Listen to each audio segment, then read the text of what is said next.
this is Star, and I got Scalar 3. So excited and happy, I'm trying to contain it. Really, actually, I am. I pre-ordered this. It was $30 as an upgrade. And this video focus is trying to think of, was it worth the $30 that I paid for it? Is it going to be worth $30 for you to pay for it? I think is the last day of that pricing. I don't know how much it's going to go up. I do know some features are missing from 2, but we're going to look at those. Or we're going to look at all the features, most of the features that are intuitive that I can show at a glance, and then try to match them up against 2 to see if the same things exist. First and foremost, we have the keyboard. Both are present. Awesome. The sounds are built in. Once again, the bigger difference on this one is that this has VST3 support. So we're able to load in all my Arturia stuff and everything else like that. Or anything else that you actually want to do, including apparently counting melody and deep. I'm sorry, load melody sauce into this. This would be hilarious.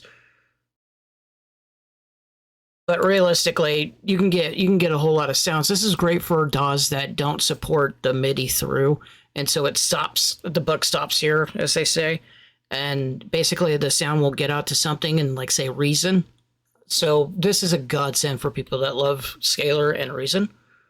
So the current scale is possible here. So when you want to look at scales, you have to click on this and then go to your scale. It's already available to you, as well as there's some stuff over here that does the songs, the genres, the stuff like that you would have to go to here.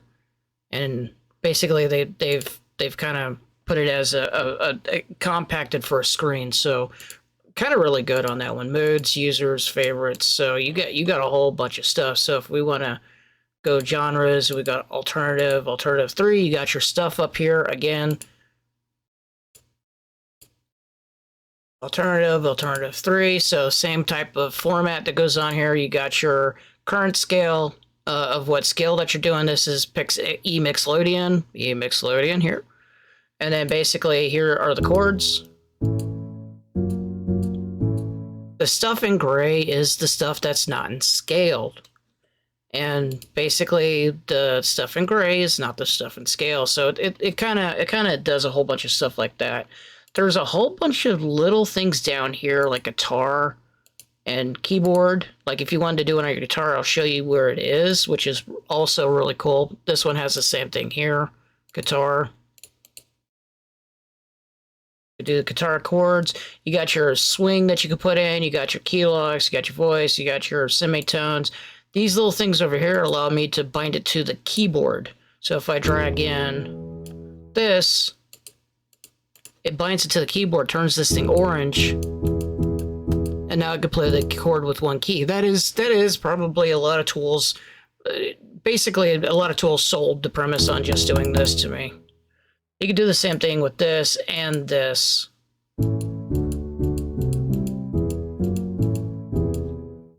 So basically, it's just binding to what controls the keyboard.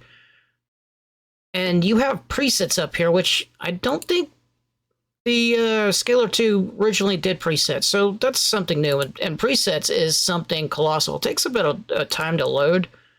So like say chill arrangement. It's gonna take a while, and I'm gonna wait a little bit through it so you can get okay. So it took that long, and then goes into the last tab over here, which is the arrangement. But if you hit play,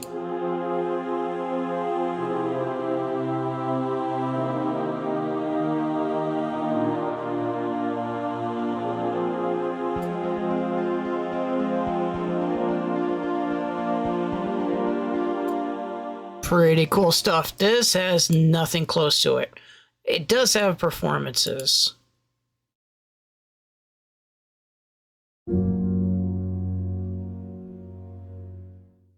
So like if I wanted to do strumming or something, actually, let me move this down here. And then, oops, actually we want this one.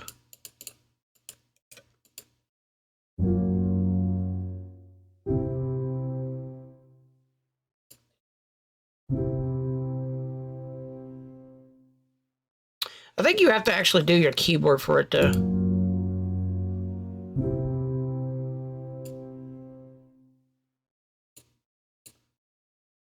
Did it just stop working? Whoa.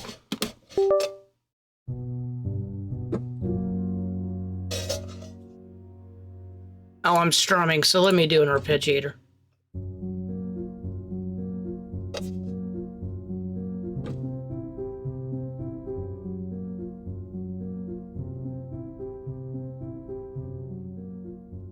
So it allows you to do kind of performances also. So they rearranged it and made it and changed it into here would be type performances and also here. So it kind of different. So realistically, it's a bit different in how they set it up. So here it was like right in your face. Really, really good. And then over here you have tabs of edit where you can edit the chords. You got the chord, looking at the chord and the circle of fifths, which is still here. So you got your modulations, your exploring, your colors, and your sketch, which again is kind of like the performance mode. So it's all over the place on how you can do performance.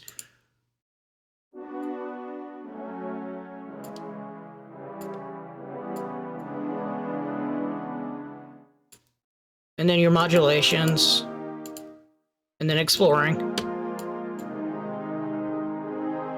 This reminds me of that chords tool that they have in Reason. Of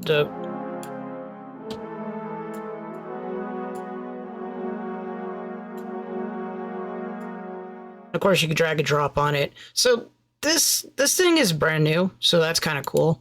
And then as well as colors of trying to do different things. And I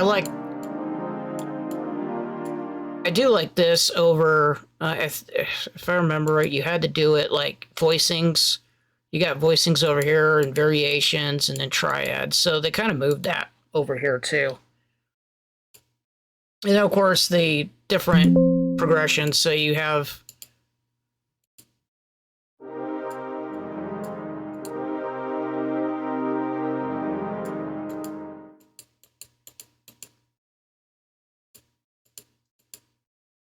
so let's do some bass.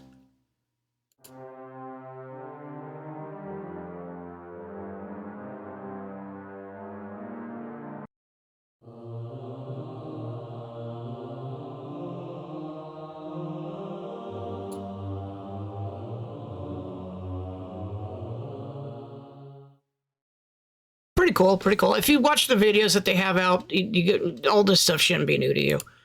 So basically, that's the performance mode in here as far as I see it. And then, of course, you got this arrangement thing, which does not exist at all, except for maybe in your DAW when you drag and drop stuff. Speaking of which, drag and drop kind of changed. If I remember right, you can drag and drop through the MIDI capture and or a couple, like here, you can actually literally drag and drop it into your DAW. Here, you can export it. I'm curious if you can do the same thing. Yeah, you can do the same thing. So that's cool. Can you drag and drop from here?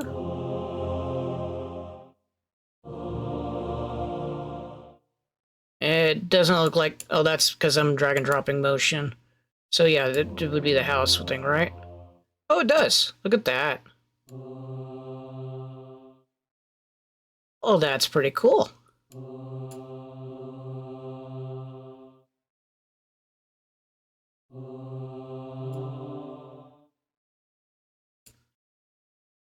I don't understand it, but okay.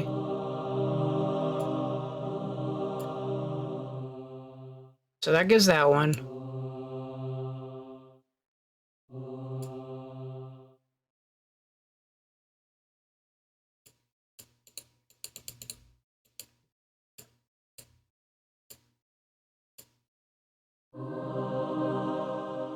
So yeah, it changes depending on the progression as your export. That's kind of cool.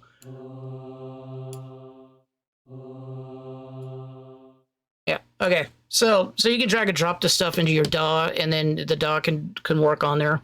So that's kind of cool. I'm pretty sure that this thing could too. But if you hit export out, you can do the MIDI, the audio, or the chord set. So ultimately, everything you need to have happen. The one thing that I'm not sure about. Oh, and there's this new mixing stuff, so you can do the mixing of the tracks that you have here. The one thing that I'm not sure about is that if I remember right. I got to be careful because if you do this, it'll give the licensor, and I got to probably take this out. But I think if you right click on it, and there's state and there's sync, you can do sync, right? If you right click on this just says new session. I don't know where this went, and this is really cool if you want to have multiple things going at the same time and multiple tracks, or so if you have Scalar on multiple tracks. You still have sync, but I don't see that on here. Which, if you didn't know about it, not a really big deal. So there's sync to DAW. And I could read in the documents. I might have missed it. Might have. But I really didn't see how to turn it on. But realistically, like basically, since they have the tracks down here, I think they probably excluded it because this kind of replaces the need for multiple scalars here. Because you could just add a new track and then go on your merry way. And then do your editing and stuff like that here. So basically this kind of emulates the DAW in its own right. And then export out to the DAW. So this is new right here. There was no editor in the old version of Scalar, so that's kind of new. And if you need, your own sequencer or built-in thing, that's kind of cool. Could be worth the money. Overall, is it worth the $30? I swear I paid like half of that for the full version of Scalar. I think it was around $60-something, $70 on there. So I think I'm paying half for this upgrade. And overall, I think marginally it's worth it. Obviously worth it to me because basically I could show you this, and if I didn't pay for it, I couldn't show you it, or I couldn't play around with it. There is demos on the website. I did notice that. So technically I could and see if it was worth it. I think they need to put in a bit more effort for the $30 that they charge for this upgrade, to be personally. I do love a lot of the options and stuff like that, so I'm kind of on the fence, to be real. I'm not gonna say, hey, immediately go run out and buy this. Is the best thing. If you own two already, and you've had it for a while, and it looks like none of these other features grab your goat, and you want sync, then I would probably hold off on it unless you want to. The good thing is that they give you both versions side by side. So if you really need that sync option, and if it's not been implemented in there, then you can still use two and be happy with two. Or if you need something particular that you don't like how 3 implemented it, just use 2 for that part and then 3 for everything else. I think I like the whole kind of. It's kind of like what on my Play Plus now. It has a fill part in it, and you click on the track and you hit fill, and it just fills in the stuff in there. And this does it with a little bit more intelligence based upon the chords and stuff like that, kind of like Captain Play or Captain Plugins. Sorry, the deep and the chord and stuff like that, where they all have the stuff that works with the chords. You start with the chords and you get from going for this. This has the same thing, but overall. I don't know. This thing seems clunky. Like I should be. I've done something. Like something's on top of it or something. Yeah, this is clunky.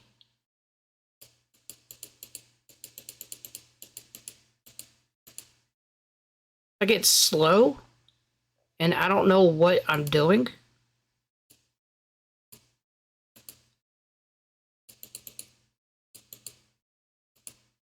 Yeah, it's slightly unresponsive, just slightly, right? And how come I can't click anything else? I only get 2? Oh, because the chords, come on. All right, I'm dumb. That totally user error on my part. But still, I click on this, there's nothing until you get to the actually selecting something.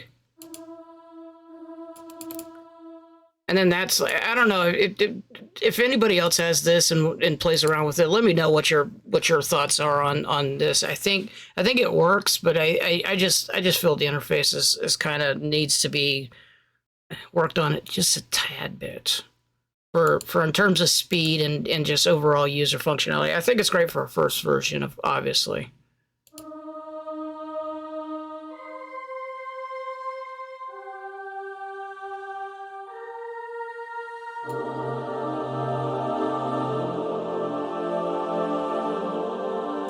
Overall, I would not have been able to get those types of sounds out myself. That's for sure.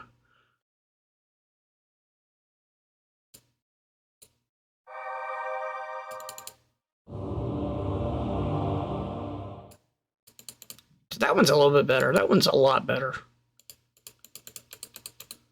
That's what I expect. Like this is a ton better. Sketch isn't bad. I think they're probably doing a little bit of processing in the background and going through what they have. They're probably scanning a hard drive or two. And I got an SSD, so that shouldn't be that slow. But I have a feeling they're doing a bit of processing back there, and that's probably what the delay is. But overall, it seems like a fun application to play around with. I like the Explorer. I do like the ability to sketch, and then the final arrangement's also kind of equally neat. Being able to edit everything that you need to do, and then doing with the mixer and the MIDI editor. So overall, a lot of good positive directions. And like I said, if you're missing the kind of the sync stuff and they didn't implement it, then that's kind of a negative. But overall, I will enjoy playing around with it later. So either way, hopefully this video is worth it to you. Please let me know in the comments, as y'all normally do anyways, so y'all know what to do. Thanks for watching, thanks for listening, and I will catch you later.